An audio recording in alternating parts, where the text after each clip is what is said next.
கொல்கத்தாவில் நடந்த கொடூர சம்பவத்தை பற்றி இந்தியா மட்டுமல்ல உலகமே பேசிக்கொண்டிருக்கிறது. இப்படியும் சம்பவங்கள் அரங்கேறுமா அப்படின்னு சொல்லி பெண் மருத்துவர் பாலியல் வன்புணர்வு வழக்கை பற்றி தான் உலகம் பேசிக்கொண்டிருக்கிறது. இதுவரை இந்த வழக்கில் எத்தனை பேர் கைது செய்யப்பட்டிருக்காங்க, மம்தா திருப்பி அடிக்க ஏன் தயாராகிறார் என்பதை நாம் பார்க்கவிருக்கிறோம். அதற்கு முன்பாக ஒருவேளை இந்த வழக்கை பற்றி தெரியாதவங்க கூட இந்த நிகழ்ச்சியை பார்த்தா ரொம்ப சுருக்கமாக என்ன நடந்தது அப்படின்னு சொல்லி சொல்கிறோம்.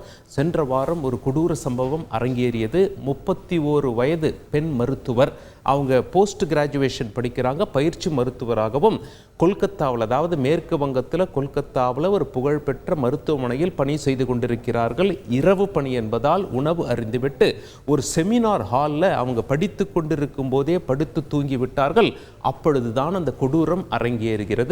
ஒருவர் உள்ள நுழைகிறார், உள்ள நுழைந்து பாலியல் வன்புணர்வு சம்பவத்தை அரங்கேற்றுகிறார். எத்தனை பேர் சம்பந்தப்பட்டிருக்காங்கன்னு தெரியல. ஒட்டுமொத்தமா போலீஸ் வந்தாங்க, சிசிடிவியை ஆய்வு செய்து ஒருவரை கைது பண்ணாங்க. அந்த கைது செய்யப்பட்டவர் போலீஸுக்கு நெருக்கமானவர், சிவிக் வாலண்டியர் என அழைப்பார்கள். அப்படி என்றால் போலீஸ் அவர் கிடையாது, அவர் போலீஸுக்கு ஒரு உதவியாளர், தன்னார்வலர், அதாவது தானாக முன்வந்து போலீஸுக்கு உதவி செய்பவர். சில நேரங்களில் டிராஃபிக்கை ஒழுங்குபடுத்துறதுக்கு பயன்படுத்துவாங்க, ஏதாவது இயற்கை சேதம் ஏற்பட்டு போச்சுன்னா அப்பொழுது போலீஸ்க்கு உதவி செய்வாங்க. இப்படி பணியில் இருந்தவர். அவர் தான் அந்த மருத்துவமனையில் உள்ள ஒரு போலீஸ் போஸ்ட், அது போலீஸ் ஸ்டேஷனில் போலீஸ் போஸ்ட், போலீஸ் பூத், அங்கே தான் அவர் பணியமர்த்தப்பட்டிருக்கார். அவர் விடியற் காலை 4 மணி அளவில் உள்ளே நுழைவது கேமராவில் தெரிய வந்தது. அவர் அணிந்த ப்ளூடூத் உடைந்து குற்றம் நடந்த இடத்தில் விழுந்து கிடந்தது. பிறகு போலீஸ் வீட்டுக்கு போய் பார்த்தா அவருடைய ஷூவில் ரத்த துளிகள் இருந்தது. இதெல்லாம் வச்சு அவர் போலீஸ் கைது செஞ்சிட்டாங்க. போலீஸ்க்கு அவர் நெருக்கமானவர் என்று தெரிந்து விட்டது. வழக்கு சிபிஐ வசம் ஒப்படைக்கப்பட்டது. இதுதாங்க நடந்தது. இப்போ லேட்டஸ்ட் என்ன அப்படின்னு சொல்லி பார்த்துருவோம். தமிழ்நாடு உள்பட இந்தியா முழுவதும் மருத்துவர்கள்லாம் வேலை நிறுத்தத்தில் ஈடுபட்டிருக்காங்க. அரசு மருத்துவர்களின் வேலை நிறுத்தம் என்பது இன்று காலை 6 மணிக்கு ஆரம்பித்தது. நாளை காலை 6 மணி வரை, அதாவது 24 மணி நேரம் நடைபெற்று வரும். இப்போ ஏற்கனவே நடைபெற்று வருகிறது. இதில் அவசர சிகிச்சையை மட்டுமே அவர்கள் அட்டென்ட் செய்வார்கள். மற்றபடி அவுட் பேஷண்ட், அது மட்டும் இல்லாமல் யாராவது சர்ஜரி எப்போ வேணால் பண்ணிக்கலாம், இருந்தாலும் இன்றைக்கி பண்ணிக்க வரார் அப்படின்னா அவருக்கும் நடக்காது. அவசர வேலை கருதி அவர்களுக்கு மட்டும் என்னென்ன உதவிகள் வேணுமோ மருத்துவ உதவிகள் அது செய்து தரப்படும். ஏற்கனவே யார் உள்ள அட்மிட் ஆகியிருக்காங்களோ அவங்களுக்கு வழக்கம் போல சேவைகள் நடைபெறும். இந்தியா முழுவதும் தமிழ்நாடு உள்பட மருத்துவர்கள் போராட்டத்தில் ஈடுபட்டு வரும் காட்சிகளை முதலில் பார்த்து விடுவோம்.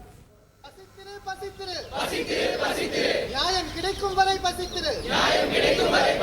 We want safety. We want safety. We want strict laws. We want strict laws. We want strict laws. We want strict laws. பாதுகாப்போம் பாதுகாப்போம் பாதுகாப்போம் பாதுகாப்போம். பெண்களை பாதுகாப்போம். பெண்களை பாதுகாப்போம். வேண்டும் நீதி வேண்டும். நீதி வேண்டும் நீதி வேண்டும். வெறுக்காதே வெறுக்காதே. மருத்துவரை வெறுக்காதே. மருத்துவரை வெறுக்காதே. குற்றவாளிகளுக்கு தண்டனை கொடு. குற்றவாளிகளுக்கு தண்டனை கொடு.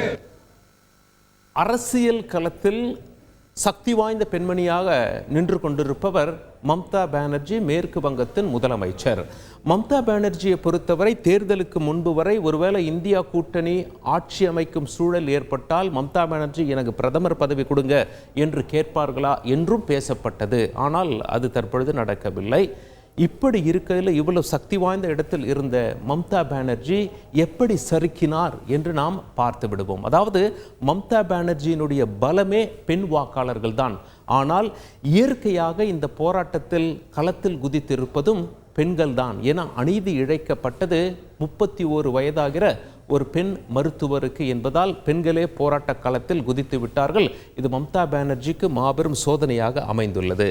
அது மட்டும் இல்லை, பாஜகவை எதிர்த்து அரசியல் செய்து கொண்டிருக்கிறார்கள். ஆட்சியை பிடிக்க பாஜக துடித்து கொண்டிருக்கிறது. மம்தா பானர்ஜி அவர்களை கட்டுக்குள் வைத்து ஆட்சியை நிலைநிறுத்தி கொண்டிருக்கிறார்கள். இப்படி அங்கே அரசியல் சதுரங்கம் அரங்கேறி கொண்டிருக்க இந்த சம்பவம் நடந்துவிட்டது. பாஜகவினரும் போராட்டத்தில் குதித்து விட்டார்கள். மம்தா பானர்ஜி பதவி விலக வேண்டும் என்று. மீண்டும் தேர்தல் வந்தால் மக்களின் மனநிலை எவ்வாறு இருக்கும், பெண்களின் மனநிலை எவ்வாறு இருக்கும், இது போன்ற கேள்விகள்லாம் ஒரு பக்கம் எழுந்து கொண்டிருக்க, மம்தா பானர்ஜிக்கு சமீபத்தில் ஏற்பட்ட சறுக்கலுக்கு என்ன காரணம் என்று பார்ப்போம். முதல்ல சம்பவம் அரங்கேறி விட்டது. இது போன்ற ஒரு மருத்துவக் கல்லூரியிலேயே ஒரு செமினார் ஹாலில் ஒரு சம்பவம் அரங்கேறியிருப்பது மருத்துவர்களுக்கு மருத்துவமனையிலேயே பாதுகாப்பு இல்லையா என்ற ஒரு கேள்வியை எழுப்பிவிட்டது. பிறகு மருத்துவமனை நிர்வாகம் பெற்றோர்களுக்கு என்ன சொல்லியிருக்காங்க என்று சொல்லப்படுகிறதுனா, இது ஒரு தற்கொலை, உங்கள் பெண் தற்கொலை செஞ்சுக்கிட்டாங்க வாங்கன்னு சொல்லியிருக்காங்க. 3 மணி நேரம் பொறுத்து தான் உடலை பார்ப்பதற்கு அனுமதித்திருக்கிறார்கள். மக்கள் கொந்தளித்து விட்டார்கள். ஏன் முதலில் தற்கொலை என்று கூறியது மருத்துவ நிர்வாகம்? அதன் மீது முதலமைச்சர் என்ன நடவடிக்கை எடுத்தார் என்ற கேள்வி முன்வைக்கப்படுது. அந்த மருத்துவக் கல்லூரியின் முதல்வர் நீக்கப்பட்டாலும் 4 மணி நேரத்தில் அவருக்கு ஒரு நல்ல போஸ்டிங் தரப்பட்டது. இது அங்கே கொந்தளிப்பை ஏற்பட்டிருக்கிறது. இவங்க மருத்துவமனையில் பாதுகாப்பு இல்லை, அந்த மருத்துவக் கல்லூரியினுடைய முதல்வருக்கு அங்கிருந்து பதவி நீக்கம் செய்கிறீங்க, மறுபடியும் எப்படி ஒரு நல்ல போஸ்டிங்கில் 4 மணி நேரத்தில் பதவியில் அமர்த்துறீங்க? இது என்ன நியாயமாக இருக்க முடியும்? அவர் அவ்வளவு செல்வாக்கு மிக்க மனிதரா என்ற கேள்வி எழுப்பப்படுகிறது. அது மட்டும் இல்லை, இதில் கைது செய்யப்பட்டிருப்பவன் போலீஸோடு நெருங்கிய தொடர்பில் உள்ளவன் என்பது போலீஸ் டிபார்ட்மெண்ட்டிற்கு ஒரு மிகப்பெரிய சோகத்தை ஏற்படுத்தியிருக்கிறது. போலீஸில் அது சம்பந்தப்பட்டவருக்கு கான்டாக்ட் இருக்கும் சம்பவம். அதனால தான் அவரால் ஃப்ரீயாக மருத்துவமனை உள்ள போக முடியுது, வர முடியுது. நிறைய போலீஸ் அதிகாரிகளை அவர் தெரிந்து வைத்திருக்கிறார் என்ற காரணத்தினாலும் ஒரு பின்னடைவு. அடுத்த பின்னடைவு என்னன்னா, மம்தா பானர்ஜி மாநில போலீஸ்க்கு கெடு கொடுத்தாங்க, நீங்கள் ஞாயிற்றுக்கிழமைக்குள்ளே கண்டுபிடிக்கலன்னா நானே இந்த வழக்கை சிபிஐக்கு மாற்றுவேன் அப்படின்னு சொல்லிட்டு. ஆனால் அங்கு உள்ள நீதிமன்றம் வழக்கை சிபிஐக்கு மாற்றிவிட்டது. அது மட்டும் இல்லை, சிபிஐ மாநில அரசினுடைய பர்மிஷன் இல்லாமல் இங்கே உள்ளே வரக்கூடாது என்று சொல்லி கொண்டிருந்த மம்தா பானர்ஜி இந்த வழக்கில் எதுவும் செய்ய முடியவில்லை. கோர்ட்டு சொல்லிட்டாங்க அப்படின்னா சிபிஐ விசாரித்தாக வேண்டும். மக்களுடைய மனநிலையும் நிச்சயம் எத்தனை குற்றவாளிகள் சம்பந்தப்பட்டிருக்கிறார்கள், அவர்களை பிடிக்க வேண்டும் என்ற எண்ணத்தில் இருக்கிறது. சிபிஐ அங்கே விசாரித்து வரும் காட்சிகளை பார்த்து விடுவோம். இதுவரை எத்தனை பேர் கைது செய்யப்பட்டிருக்காங்க இந்த வழக்கில் தொடர்புடையவங்க அப்படின்னு சொல்லி கேட்டிங்கன்னா, அந்த முக்கிய குற்றவாளி ஒருவர். அவரோட எத்தனை பேர் சேர்ந்து குற்றம் பண்ணியிருக்காங்க? இந்த பாலியல் வன்புணர்வை அரங்கேற்றியது ஒருவரா அல்லது பலர் இந்த வன்முறை சம்பவங்களை அரங்கேற்றினார்களா என்ற கேள்விக்கு இன்னும் பதில் தெரியவில்லை. மாநில போலீஸ் விசாரிக்கும் போதும் பதில் தெரியல, சிபிஐ விசாரிக்கும் போதும் பதில் தெரியல. டிஎன்ஏ டெஸ்ட் எல்லாம் வந்த பிறகு தான் சொல்ல முடியும் அப்படின்னு சொல்றாங்க.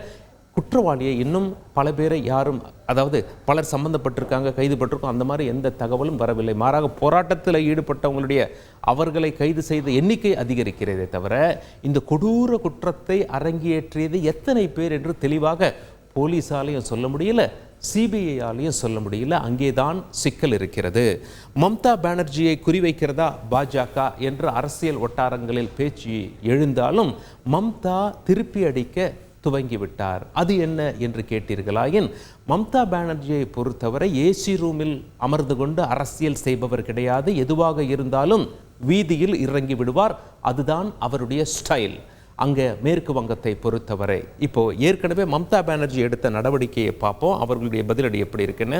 முதல்ல போலீஸ்க்கு இந்த சம்பவம் நடந்தவொடனே போலீஸ் கமிஷனர்கிட்ட பேசிட்டாங்க. பெண் மருத்துவர்களுடைய பெற்றோரை நேரில் சந்திச்சாங்க. உடனே போலீஸுக்கு கெடு கொடுத்தாங்க. மாநில போலீஸுக்கு தலைவர் அமைச்சர் யாருன்னா மம்தா பானர்ஜி தான்.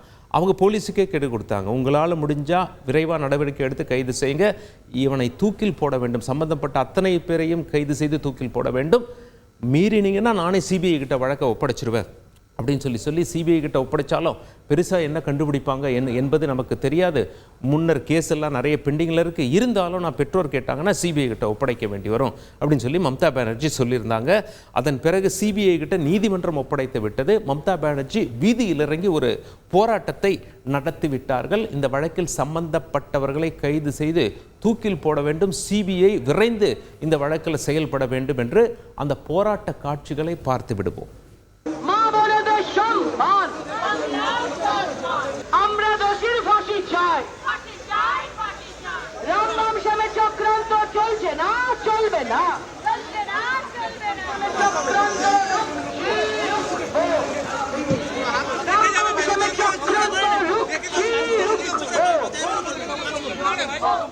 முதல்ல அங்குள்ள மக்களுக்கு மம்தா பானர்ஜிக்கு எதிராக ஒரு திடீர் அலை கிளம்பியது. என்ன இவ்வளவு பெரிய சம்பவம் நடந்திருக்கு, இன்னும் போலீஸ் முழுமையாக நடவடிக்கை எடுக்கல அப்படின்னு சொல்லி. இப்போ மம்தா பானர்ஜியை வீதியில் இறங்கி போராடிய காரணத்தினால் அப்போ யாருக்கு எதிராக போராடுறாங்க, அப்போ யார் நடவடிக்கை எடுக்கணும் என்று மக்களின் கவனம் திசை திரும்புகிறது. யார் பக்கம் திசை திரும்புகிறது? சிபிஐ பக்கம் திசை திரும்புகிறது, மத்திய அரசின் பக்கம் திசை திரும்புகிறது.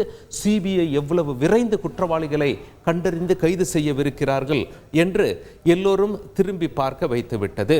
முதல்ல மாநில போலீஸுக்கு மம்தா பானர்ஜி எச்சரிக்கை கொடுத்தாலும் பிறகு பாராட்டினாங்க. என்ன சொல்லியிருக்காங்க அப்படின்னா 90% வழக்கை மாநில போலீஸ் கண்டறிந்து விட்டது, மீதம் 10% தான் விட்டு வச்சோம். அந்த நேரத்தில் தான் வழக்கு சிபிஐக்கு மாற்றப்பட்டது. அந்த 10% வேலையும் சரிவர சிபிஐ முடிக்கவில்லையாயின் என்ன அர்த்தம் என்ற கேள்வியை மம்தா பானர்ஜி முன்வைத்து ஞாயிற்றுக்கிழமைக்குள்ள இவர்களை தூக்கில் போடும் நடவடிக்கை அனைத்தையும் சிபிஐ முடிக்கவில்லை என்றால் மாநில போலீஸ்க்கு கொடுத்த அதே கெடுதான் உங்களுக்கும், நான் மீண்டும் வீதியில் இறங்கி விடுவேன் என்று மம்தா பானர்ஜி அங்கே சொல்லியிருப்பது குறிப்பிடத்தக்கது. இப்பொழுது அனைவரின் அட்டென்ஷனும் அனைவரின் கவனமும் மம்தா பானர்ஜியிடமிருந்து சிபிஐக்கு திரும்பிவிட்டது. சிபிஐ கையில் தான் வழக்கு போயிடுச்சு, என்ன நடவடிக்கை எடுக்க போறாங்க என்று.